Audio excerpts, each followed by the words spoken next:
ಸುಡು ಸುಡು ಬಿಸಿಲಿಗೆ ಬೇಸತ್ತ ಜನ ದೇಹ ತಂಪಾಗಲು ವಿವಿಧ ಹಣ್ಣು ತರಕಾರಿ ಮೊರೆ ಹೋಗುತ್ತಾರೆ.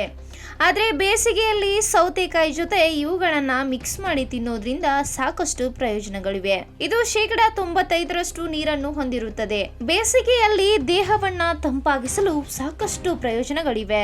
ಆದ್ರೆ ಸೌತೆಕಾಯಿಯನ್ನ ಎಂದಿಗೂ ಮೊಸರು, ಮಾಂಸ, ಸಿಟ್ರಸ್ ಹಣ್ಣುಗಳ, ಟೊಮೆಟೊ, ಮೂಲಂಗಿಯೊಂದಿಗೆ ಬೆರೆಸಿ ತಿನ್ನಬಾರದು, ಏಕೆಂದ್ರೆ ಅದು ಆರೋಗ್ಯಕ್ಕೆ ಹಾನಿಕಾರಕ. ಬೇಸಿಗೆಯಲ್ಲಿ ನೀರಿನಾಂಶವಿರುವ ಆಹಾರವನ್ನ ಹೆಚ್ಚಾಗಿ ಸೇವಿಸಬೇಕು. ಇದಕ್ಕಾಗಿ ನಿಮ್ಮ ಆಹಾರದಲ್ಲಿ ಹೆಚ್ಚು ನೀರಿನಾಂಶವಿರುವ ಹಣ್ಣುಗಳು ಮತ್ತು ತರಕಾರಿಗಳನ್ನ ಸೇರಿಸಿಕೊಳ್ಳುವುದು ತುಂಬಾ ಮುಖ್ಯ. ಅದರಲ್ಲಿ ಸೌತೆಕಾಯಿ ಕೂಡ ಒಂದಾಗಿದೆ. ಸಾಮಾನ್ಯವಾಗಿ ಸೌತೆಕಾಯಿಯನ್ನ ಸಲಾಡ್ ಹಾಗೂ ರೈತಾದಲ್ಲಿ ಬೆರೆಸಿ ತಿನ್ನುವುದನ್ನ ನೀವು ನೋಡಿರ್ತೀರಿ. ಇದು ದೇಹವನ್ನ ಹೈಡ್ರೇಟ್ ಕೂಡ ಇಡುತ್ತದೆ. ಆದರೆ ಕೆಲವು ಪದಾರ್ಥಗಳೊಂದಿಗೆ ಸೌತೆಕಾಯಿಯನ್ನ ಬೆರೆಸಿ ತಿನ್ನುವುದು ಆರೋಗ್ಯಕ್ಕೆ ಉತ್ತಮವಲ್ಲ, ಏಕೆಂದರೆ ಈ ಪದಾರ್ಥಗಳು ಮಿಶ್ರಣವು ಜೀರ್ಣಕಾರಿ ಸಮಸ್ಯೆಗಳನ್ನ ಉಂಟು ಮಾಡುತ್ತದೆ. ಹಾಗಾದ್ರೆ ಸೌತೆಕಾಯಿಯೊಂದಿಗೆ ಯಾವ ಪದಾರ್ಥಗಳನ್ನ ಬೆರೆಸಿ ಸೇವಿಸಬಾರದು ಎಂದು ತಿಳಿದುಕೊಳ್ಳೋಣ.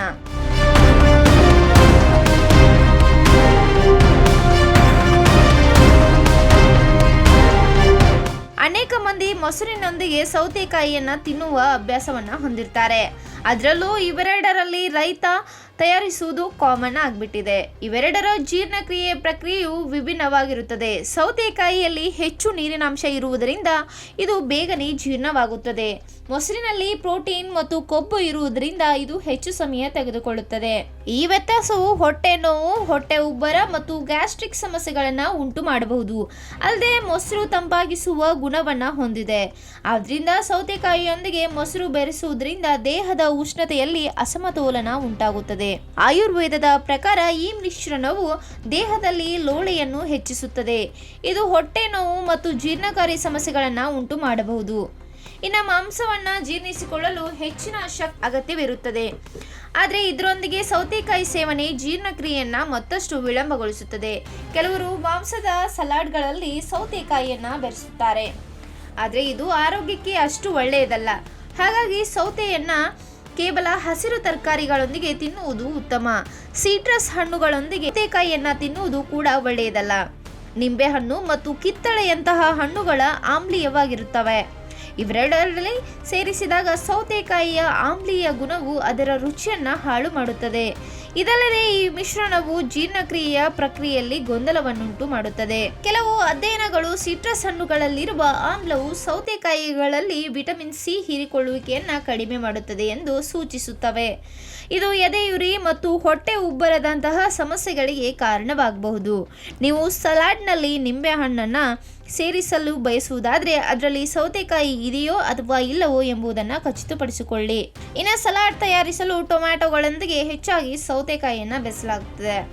ಆದರೆ ಇವೆರಡರ ಜೀರ್ಣಕ್ರಿಯೆ ಪ್ರಕ್ರಿಯೆಯು ವಿಭಿನ್ನವಾಗಿದೆ. ಸೌತೆಕಾಯಿ ಬೇಗನೆ ಜೀರ್ಣವಾಗುತ್ತದೆ, ಆದರೆ ಟೊಮ್ಯಾಟೊದಲ್ಲಿರುವ ಆಮ್ಲ ಮತ್ತು ಬೀಜಗಳು ಜೀರ್ಣವಾಗಲು ಹೆಚ್ಚು ಸಮಯ ತೆಗೆದುಕೊಳ್ಳುತ್ತವೆ. ಈ ವ್ಯತ್ಯಾಸವು ಹೊಟ್ಟೆಯಲ್ಲಿ ಗ್ಯಾಸ್ಟ್ರಿಕ್ ಮತ್ತು ಹೊಟ್ಟೆ ಉಬ್ಬರದಂತಹ ಸಮಸ್ಯೆಗಳನ್ನು ಉಂಟು ಮಾಡಬಹುದು.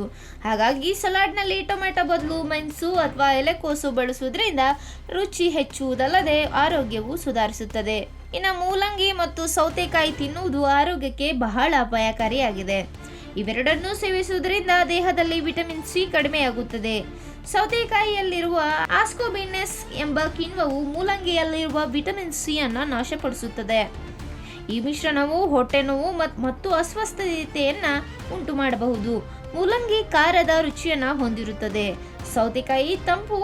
ಕೆಲವರು ಈ ಎರಡನ್ನು ಒಟ್ಟಿಗೆ ಸಲಾಡ್ನಲ್ಲಿ ಸೇರಿಸುತ್ತಾರೆ, ಆದರೆ ಮೂಲಂಗಿಯನ್ನ ಹಾಗೆಯೇ ಅಥವಾ ಕ್ಯಾರೆಟ್ನೊಂದಿಗೆ ತಿನ್ನುವುದು ಉತ್ತಮ.